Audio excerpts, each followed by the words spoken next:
I crossed the border into Serbia, heading to the capital of Belgrade. I'd heard some mind-blowing stuff so far, and that was only half the story. What, I wonder, will be waiting for me there? Everywhere we go, we fight with something or someone.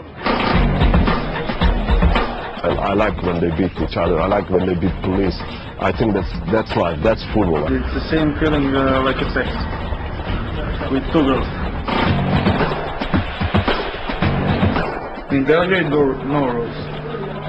It's no rules.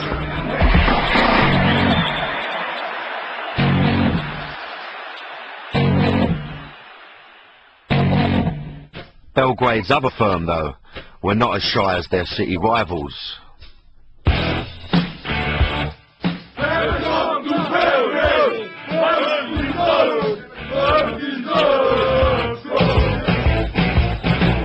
The GROBARI, or grave diggers of partisan Belgrade, were more than happy to welcome us and show us what they're like. 20-year-old Kimmy first stood with the GROBARI when he was 14, and now he's about to stand trial for being involved in fighting at football.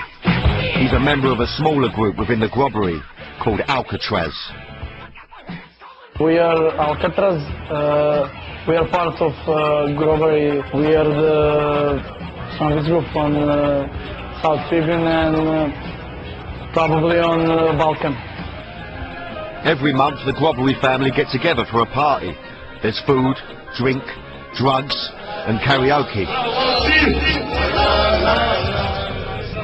But it's not all fun and games, because this lot are armed and dangerous. When we have our weapons, we fight with weapons.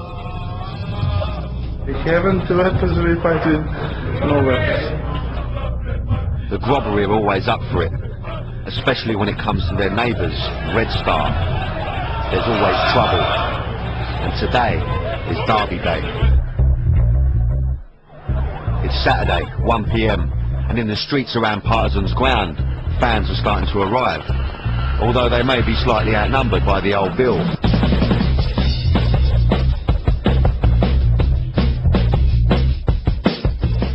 Johnny is one of the top boys of ALCATRAZ, and he and the lads are ready and waiting.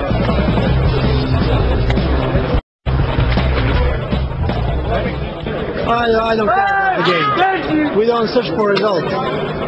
We have our game. That's most important than the football.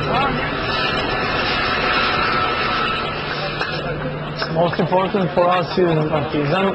For us, football is life. We are fighting for the name Partizan and GROBARI. By kick-off time, the huge police presence has so far been successful in keeping the fans apart. But that's no guarantee that the game will pass off without a serious incident. At this ground in 1999, a shipping flare was fired from the GROBARI end into the Delier, killing Red Star fan Alexander Radovic.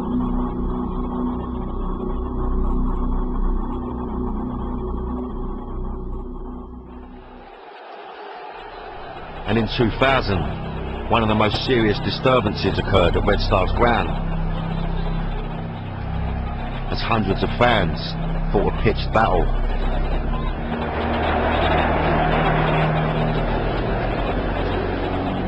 In this riot, the GROBARI attacked one of their own directors, hospitalising him, whilst the Delier attacked the Partizan coach, slashing his face with a knife.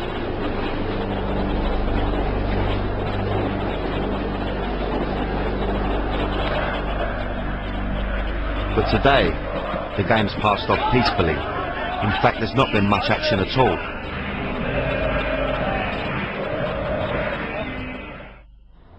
I had one last appointment in the former Yugoslavia.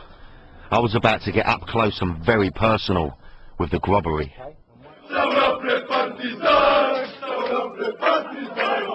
Yeah, that's right, the mob with the shooters.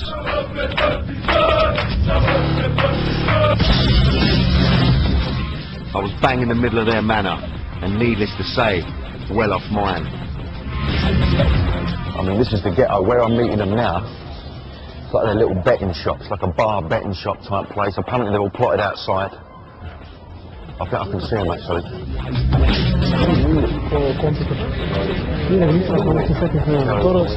Tell me a bit about, obviously, your relationship with Red Star. Every time when we see them, there is a fight. It is no need to be a football match, basketball match, or any other match against these two clubs. So you go to watch basketball? Football is a very, no quality. Okay. So the basketball, we were many times champions of the world. Okay. And it's a better atmosphere. So when it's not kicking off at the football, they go to basketball.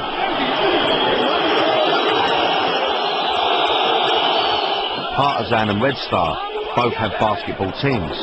This is the derby from June 2006. Trouble started in the stands.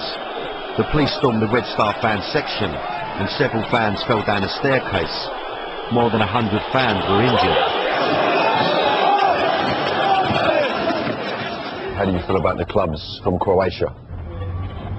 No, I don't know. They miss that. We miss them, especially our friend Žarko. We have a very strong erotic and sexual connection with them. Yeah. This story they were about to tell me about one of their older guys, Jare, was both shocking and unbelievable. In the late 80s, one of the top boys at Torcida came to Belgrade as a guest of the GROBARI. After 5-4 drinks, he started to bladder. But for shooting his mouth off, he had to pay a forfeit. They took him to the grave of a Partizan legend and demanded that he kiss it. Take him and he said, kiss the grave. Okay, oh, I don't want. Okay, then. But when he refused, Jare raped him. You know, when you say to somebody, I'm gonna fuck you, he really mean it. I'm not easily shocked, but I was now. These guys were prepared to commit the ultimate act of humiliation and domination over their rivals. It was time to leave. When we come back, we'll hear what might happen if there's ever a case of firms reunited. Neka razmisle kako su prolazili u ranim našim vučnim susretima. I think that it will be plenty of dead people.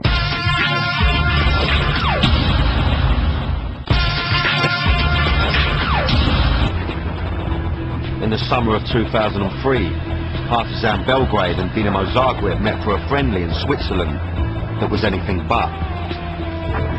Ironically, the Croatian parliament had passed a law the day before banning riots at sporting events.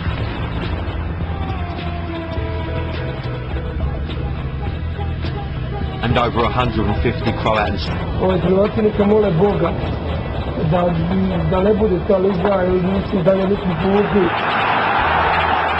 It will be good, very good. More tension, more better football for sure. But fuck the football. Mi smo spremni dalje. Znači oni sami ne kažu jer su za to ili ništa. Utilise the firms, and I don't think there's much hope this hatred will ever die. The party's nearly over, and there's time for one last song, but it's not got a lot to do with football.